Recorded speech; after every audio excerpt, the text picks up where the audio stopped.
and privilege of going up rank just a little bit and going from Major Taylor. We're going to go straight to his grandson, General Dallas Brown. I'm going to have you come up and give some words. And we appreciate your family being here, all of you. It's just a fantastic, wonderful day. So you're going to hear from the General.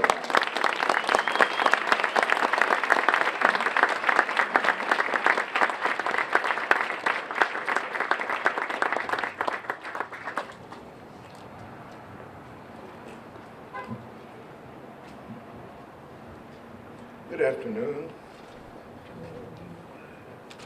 As Major Taylor's grandson, his only grandchild, I feel deeply honored to be here.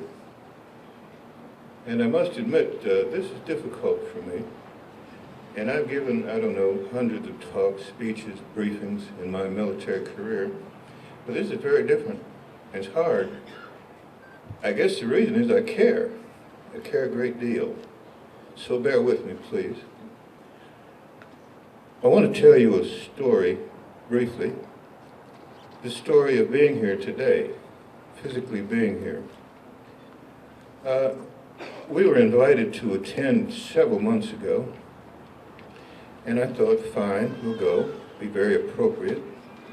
And we'll go and stay in Boston, in a hotel, the Back Bay Hilton, where my son Greg is a general manager. He's here today. Well, then about 2 or 3 weeks ago, I looked at a map, a Massachusetts map, and I should have known. Boston is 40 plus miles from Worcester. Is that the way you pronounce it? Worcester? I'm learning.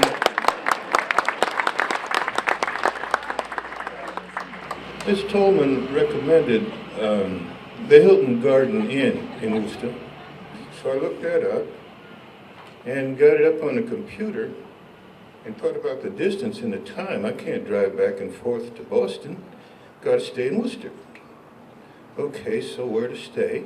She said Hilton Garden Inn. So I got that up on the computer and tried to make a reservation. This 2 or 3 weeks ago. And it said, not available. And I thought, why wouldn't it be available? Why would a hotel be booked solid 2 or 3 weeks in advance? I sat there staring at the computer, and at the top of the screen, it had the address, the Hilton Garden Inn, 25 Major Taylor Boulevard. And I had a blinding flash of the obvious. Worcester is celebrating my grandfather, a genuine American hero, and it brought tears to my eyes. It brings him back.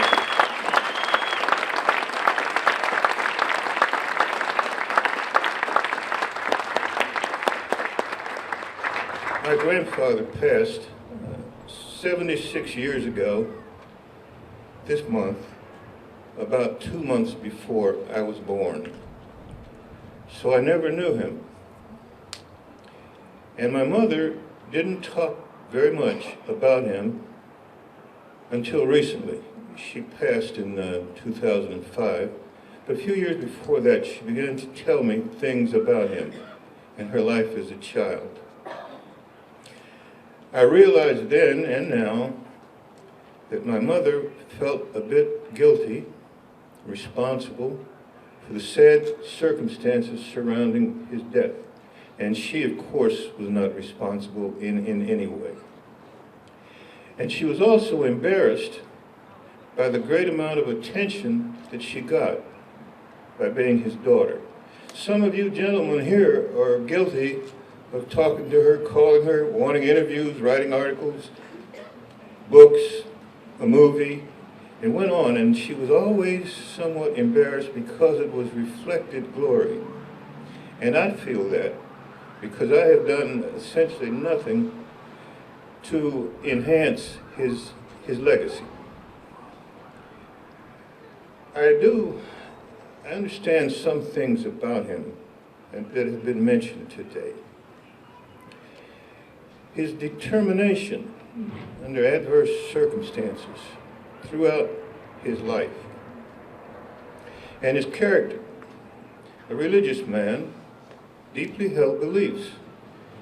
Things like not racing on Sunday, no alcohol, no tobacco, no swearing, and a forgiving spirit toward his enemies and adversaries. It's character. And then he had, obviously, a great deal of courage, both physical and moral. I don't know much about courage, but I do know something about danger, because I've been through my share of physical danger. But reflecting on that, particularly Vietnam, where I commanded a battalion of about 800 soldiers, I had the loyalty of most of my soldiers, and my officers were supportive. In other words, I was never alone. I always had other men with me. And that kept me going, got me through it. But Major Taylor faced his battles essentially alone. His wife and a few others, of course, supported him. But he had a type of courage that I don't really comprehend. I can just imagine it. I think today, Major Taylor would be very proud of this monument. In his quiet way, he would be proud. But I think he would be more proud of his descendants, starting with my mother. She was an athlete in her own right. She attended Sargent, and she was the first director of women's physical education at my alma mater, our family college in West Virginia State University. My mother, the first women's physical education director. She mentioned to me a few times about how the other instructors looked at her strangely because she was walking around in a gym costume. Well, she persevered at that. And later, during World War II, she was a Red Cross field director in Europe. She went ashore at Normandy about 2 weeks after D-Day and made her way to Paris. And she directed a Red Cross club there and later another in Reims. My mother. Then I have 5 children. All of them, I'm proud of them, of course, all of them achievers in various fields of endeavor. My first son, Dallas, the third, is a retired Army colonel. My second son, Greg, is sitting there. Greg, stand up.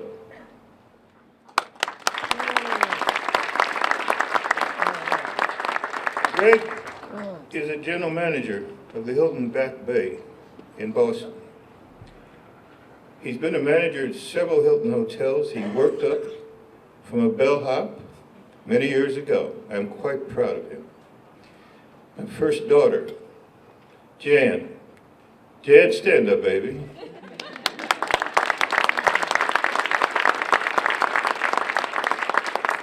Jan is a government attorney in Boston. Why are they around here? I don't know, luck of the draw. I guess it's a good thing that they're here. My second daughter, Karen, is a writer. Stand up, baby.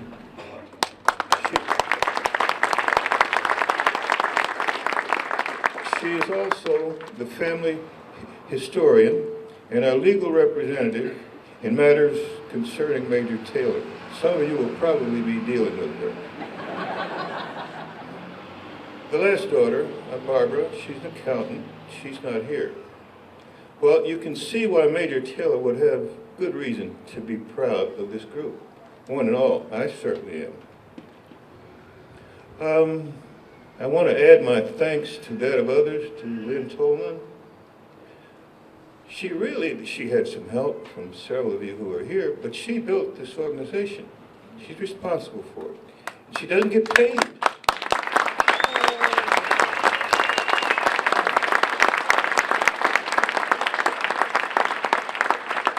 And along the way, she worked to get this done, this beautiful monument my grandfather.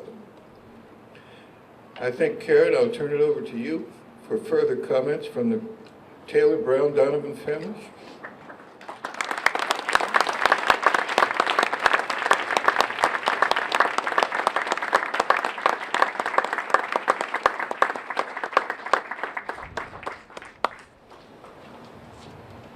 Good afternoon, everyone. My father is a very tough act to follow, but I'll do my best. It is truly an honor to be here today, and it's also a very emotional day for me. About 10 years ago, the Major Taylor Association told me about their plans to commission this statue. And at the time, I was a little on the pessimistic side. I thought, this is such an enormous undertaking. But throughout the years, they proved me wrong. They probably proved a lot of people wrong. Their members have worked tirelessly, and their supporters, to achieve this goal. And I believe that their hard work and their dedication was fueled by a passion to see a happy ending to an unfinished story. I remember telling my grandmother, Sydney Taylor Brown, about their efforts, and she was absolutely delighted. Worcester was her childhood home, and this was where she had some of her favorite memories of her father. She died in 2005 at the age of 101. I wish she could be here. She led an amazing life herself, as my father said, and it was worthy of its own book. So Andrew, maybe you could do part 2 on the life of Sydney. Among the things she left me were many old photographs. And Richard, you weren't the only one that brought a picture today. I have one here. It was taken 90 years ago in Worcester, right here, outside of their family home. I know you can't see it, but I'll describe it for you. It shows a very young Sydney, probably 12 or 13 years old. She's all dressed up. She's got a huge grin on her face. And she looks like life has been very good to her. And I love this picture. I've been looking at it a lot in the past few weeks, and as I look at it again today, I want to tell all of you that I know with the certainty that if she could be here today, there is nothing that would give her greater joy than to see this statue dedicated in a place she held so dear in her heart. My family and I, my husband Dan, my son Andrew, I'm so glad they could be here today with me. Andrew didn't want me to tell you this, but he is Hawaii's #1 New England Patriot fan.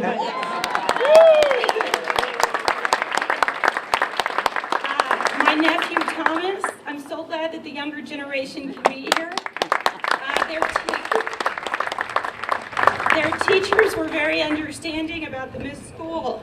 But to continue, my family and I would really like to express our sincerest appreciation to everyone who had a role in making this happen today, particularly to the amazing Lynn Tolman and the awesome members of the Major Taylor Association and all of their supporters, to Toby Mendez, to the honored guests, who last night I met many of them. They include historians, authors, cyclists, cycling enthusiasts, and celebrities. It's been a joy. And finally, I want to sincerely thank the outstanding citizens of Worcester and in the state of Massachusetts. This beautiful tribute to my great-grandfather assures that his legacy will never be forgotten. Thank you so much. We stand